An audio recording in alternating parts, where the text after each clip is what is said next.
Library মানুষের জ্ঞানের অতৃপ্ত তৃষ্ণাকে তৃপ্ত করতে সাহায্য করে, যেখানে সঞ্চিত থাকে মানুষের যুগ যুগান্তরের চিন্তা ও জ্ঞানের অমূল্য সম্পদ।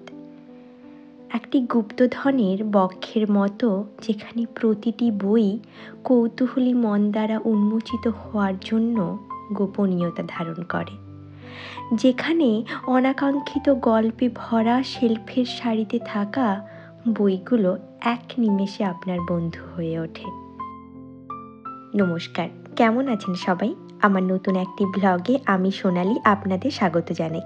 স্কুল, কলেজ, ইউনিভার্সিটির লাইব্রেরি ছাড়িয়ে আজ আমি আপনাদের দেখাবো পূর্ব এশিয়ার একটি ছোট্ট দেশ, সাউথ কোরিয়ার সবথেকে বড় লাইব্রেরি, স্টারফিল্ড লাইব্রেরি। দিনটি ছিল আজ সোমবার।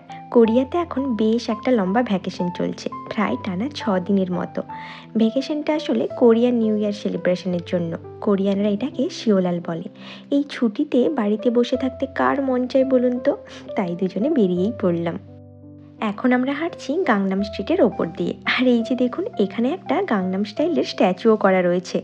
আপনারা নিশ্চয়ই গাংনাম স্টাইল গানটা শুনেছেন। এটা কোরিয়ার খুব ফেমাস একটা সং। এই যে গানটা এখানে চলছে, আর ইনিও বেশ গানের তালে তালে নেচে চলেছেন। তবে খুব ভিড়ও হয়েছে দেখছি স্ট্যাচুটার সামনে ছবি তোলার জন্য। চলুন এবার আমরা যাই স্টারফিল্ড কোয়েক্স মলে। জানেন তো, এটা ওয়ার্ল্ডের লার্জেস্ট আন্ডারগ্রাউন্ড মল। এর এরিয়া প্রায় 1.66 মিলিয়ন স্কোয়ার ফিট। এই মলের 4টি ফ্লোর জুড়ে রয়েছে 300টিরও বেশি দোকান আর রেস্টুরেন্ট। এছাড়াও রয়েছে Starfield library, কোয়েক্স aquarium, cinema hall.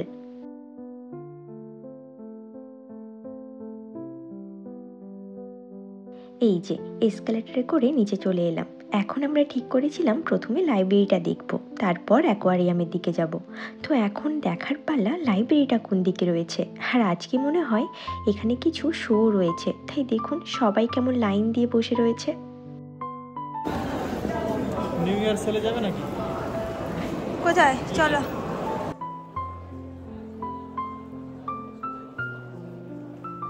এখানে সেল চলছে ঠিকই, কিন্তু তারপরেও দেখছি সব জামা কাপড়ের দামই 5,000 টাকার ওপরে। থাক বাবা, এসব চোখে দেখাই ভালো, তাই না বলুন? এ তো আর আমাদের ইন্ডিয়া নয় যে একটা ড্রেস দেখে খুব পছন্দ হলো আর দামটাও দেখছি ঠিকঠাক, তো চলো একটা নিয়েই নিই। সত্যি কথা কি জানেন তো, আমাদের ইন্ডিয়ানদের এই কোরিয়ান পোশাক আশাক পছন্দ হওয়ার নয়। এরা খুব ঢিলেঢালা ড্রেস পরে, তো তাই আর কি। দেখুন চারিদিকে শুধু দোকান আর দোকান, এই জন্যই কোয়েক্স মল এত ফেমাস। এখানে আপনি কি না পাবেন! ব্র্যান্ডেড সব বিউটি প্রোডাক্টস, ড্রেস, ফুডস আর বিভিন্ন ধরনের এন্টারটেনমেন্ট তো রয়েইছে। জানেন তো, এই এরিয়াটা এতটাই বড়, প্রথমে তো আমরা লাইব্রেরিটা খুঁজেই পাচ্ছিলাম না। আবার ইনফরমেশন ডেস্কে গিয়ে জিজ্ঞাসা করতে ওরা এইদিকে যেতে বলল। চলুন দেখি আরও কতটা হাঁটতে হয়।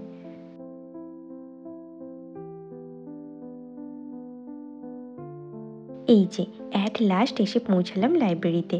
সোশ্যাল মিডিয়াতে এই লাইব্রেরির এত ফটোস আর ভিডিও দেখেছি, তাই সাউথ কোরিয়া আসার পর থেকেই এই লাইব্রেরি দেখার আমার খুব শখ ছিল। কোনো ট্যুরিস্টই বলুন বা ফরেনার, কোরিয়া এসেছে অথচ এই স্টারফিল্ড লাইব্রেরি আসেনি, এমনটা তো হতেই পারে না। প্রথমে আমরা বাইরে রাখা এই ম্যাগাজিনগুলো দেখছিলাম, কিন্তু বেশিরভাগই দেখছি কোরিয়ান ম্যাগাজিন। তবে হ্যাঁ, কিছু অ্যাব্রোডের ম্যাগাজিনও রয়েছে। এই লাইব্রেরি 2016 সালে ওপেন করা হয়েছিল। জানেন তো, এত পপুলারিটির জন্য এর আরেকটি ব্রাঞ্চ রিসেন্ট সুওনে 2024 সালে আবার ওপেন করা হয়েছে।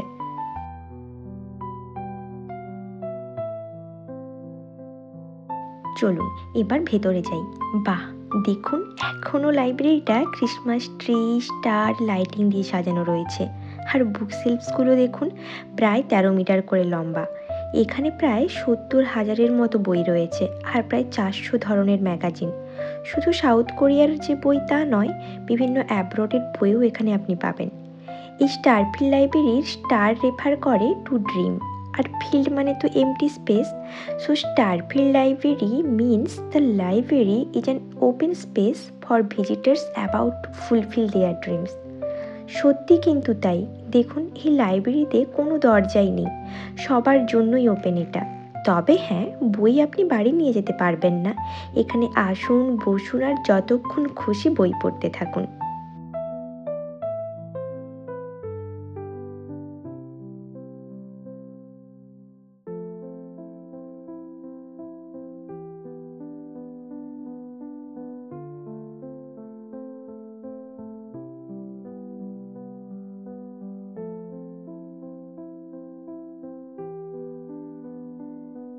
এখানে বাচ্চারাও দেখছি নিচে বসে বসে কমিক্সের বই পড়ছে, দেখে কিন্তু খুব ভালো লাগলো।